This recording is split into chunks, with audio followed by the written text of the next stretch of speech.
Oli, pinagnakawan ng kanilang kasambahay. Itong masamang balitang bumungad noong nakaraang Lunes tungkol sa Kapuso host and actress. Ayon sa ulat, pagka-uwi ng pamilya Oli sa kanilang bahay sa Quezon City mula sa isang out-of-town trip, nadiskubre nilang maraming bagay kabilang ang mga personal panggamit ng aktres ang nawawala na. Hindi na rin nila dinatnan ang kanilang pinagkakatiwalaang kasambahay. Tinatayang higit kumulang sa 100,000 piso ang halaga ng mga gamit na natangay ng sospek. Samantala, lumalabas na hindi ito ang unang beses na nasangkot sa pagnanakaw ang kasambahay ni Isabel. Ayon sa ulat, nakapagnakaw na rin umano ito sa dating pinagsisilbihan, ang kaibigan ng aktres na si Angel Locsin. Ngayong hapon, ang buong detalye sa insidente at ang pinakahuling hakbang ng pamilya Oli para mahanap ang sospek, mga natutunang leksyon na magsisilbing babala para makaiwas ang mga taga-showbiz, maging ang publiko na mabiktima ng ganitong klaseng modus. Ang revelasyon ni Isabel Oli, live na live! Mga kaibigan, kasama po natin ngayon si Miss Isabel Oli.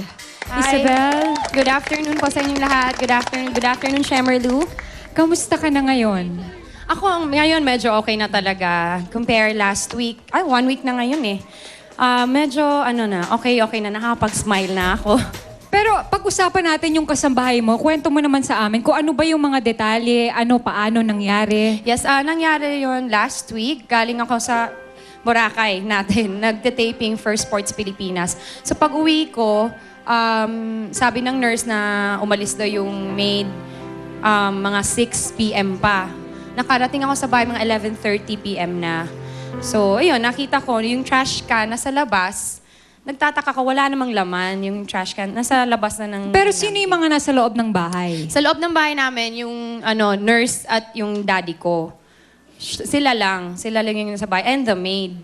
Kaya sila lang talaga yung nakakita talaga ako nangyari. Pero kwento ng nurse namin na before daw lumabas yung yaya, akyat baba, parang ganon. So bakit Tapos may siya akyat- daladalang trash can. Hindi lang din niya napansin kasi gawain nga din niya talaga, di ba, na magtapon ng basura. Pero yung dala-dala niya na yun, ano yun? Yun na yung mga gamit nandun niyo? na siguro yung gamit. Kasi nung chinek ko, empty na yung trash can eh. Yung nasa labas, yung pag-uwi ko, empty na siya. Walang talaga. Tinapon talaga niya. Kinuha niya. Kunwari, nagtatapon siya Yes. pero dala-dala niya na yung mga gamit niyo. Yes, oo. Ano-ano yung mga nawala? Nawala yung camera ko, pera ng sister-in-law ko, and pera ng budget sa bahay.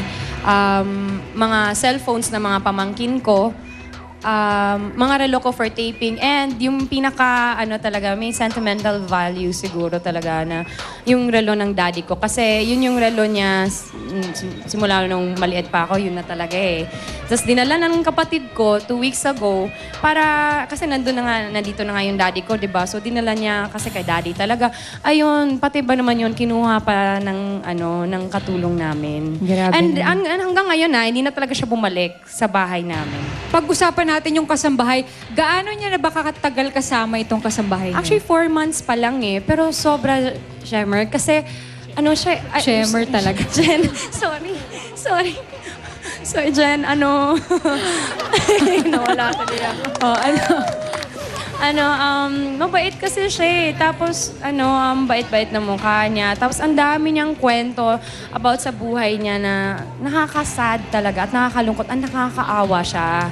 Yung iniwan siya ng husband daw niya. Tapos, iniwan yung 3 anak sa Kaya kanya. niyo siya tinanggap dahil Kaya dun namin sa naawa kayo. Naawa talaga kami. And galing siya sa isang kaibigan ko rin. So akala ko na, okay, siguro, matagal na din siya doon eh. Mga 4 years ago pa siya doon. Paano siya napunta sa inyo? Nirefer lang din siya sa friend ko. Ng friend mo? Yes. So, kailan nangyari itong incident na to? Nangyari to last week. Around 6 p.m. Yun yung, doon lang napansin ng maid ko na lumabas siya sa house. So, nung nalaman mo na may mga nawawalang bahay, anong ginawa nyo? Anong una mong ginawa? Nung nalaman... nung may mga nawawala sa bahay, nawawala yung bahay yung sabi Hindi ko. yung bahay yung nawala. Nawawala yung bahay. Oo. Hindi yung bahay. Ang laki nun. Shemer, Nasaan yung bahay ko? Pag-uwi, wala na yung bahay. Wala yung bahay ko. Wait, there's my house. Anong una mong ginawa? So, ano yung move na una nyong ginawa nung nalaman nyo na may mga gamit kayong nawawala? Nung napansin na ng mommy ko na, ay tsaka yung sister ko nawawala na yung mga bagay-bagay. Actually, nung pagdating ko sa bahay, medyo okay lang ako. Sabi ko, baka ano kaya yung ba't biglang nawala? Baka sabi lang, may nakuha talaga, yung pera, yun. Eh, nung sinabi na, pati watch ng daddy ko nawala, doon talaga ako naiyak. Iyak talaga ako. Tapos, ayun, tumawag ako. First na tinawagan ko was GMA. Yung kakilala ko sa GMA. And then sila na yung tumawag sa mga kakilala lang sa police. Ayun, so pumunta na kami sa police station. And then, nung Monday pala, last Monday, pumunta na ako sa NBI, nagpatulong din ako. So ngayon, nag-start na yung operation din nila. Hanapin talaga nila yun. So yun na yung latest sa Yes, pag-file yun yung ng latest kaso. ngayon. So anong mga susunod nyong gagawin? Ano bang mga plano nyo pa? Right now, we're waiting lang na mahanap. Sana talaga mahanap. And sana ma-stop talaga siya. Kasi yun lang naman, yung bagay naman, at yung pera, kaya naman hanapin at kaya naman bumili. Pero yung ginawa niya, medyo mali talaga. Sana mag-stop lang. Kasi pangalawa na akong biktima eh. Sana lang talaga. So ano yung mga gusto mong sabihin sa mga tao na syempre bago sila tumanggap ng isang kasambahay, bago sila magtiwala, ano yung mga pwede mong Oo. And sabihin sa siguro kanila? yun lang, iwasan lang siguro talaga na, siguro tiwala agad. Diba? Problema talaga yung kasi mukhang mabait, tiwala agad. Siguro kailangan hingan talaga ng NBI clearance, yung police clearance, yung ganyan. And biodata, syempre. Pero sabi nga ng NBI, naki-fake talaga din pa rin yung lahat. So, ayun, ingat na lang siguro talaga. And ayun, gusto ko sana magpatulong sa mga gusto kapuso mong manawagan natin. o magbigay Opo. ng message? Ay, opo. Oo. Oo, Jen. Oo, kung sino man nakita sa, yun, kay Lorna Balila, yung pictures na pinakita kanya, just call 523-8231. Yun po yung number ng NBI. At sa panig naman nung iyong kasambahay, kung Yes. gusto niya kaming makausap o gusto nilang mag-explain, bukas po ang Showbiz Central para po sa inyong mga paliwanag. At maraming salamat sa iyo, Isabel. Thank you. Sana masolusyonan na itong problema mo at mahanap na kung sino man yan nagnakaw sa bahay mo. Sana maging okay na ang lahat. Naku, kawawa naman ang daddy mo at ang pamilya mo. Sana maging okay na at mga taga-Showbiz Central, malapit na pong sumalang si Elmo Magalona sa Don't Lie to Me. First time po niya at live na live. At ito po ang mga exclusives na dapat niyong tutukan.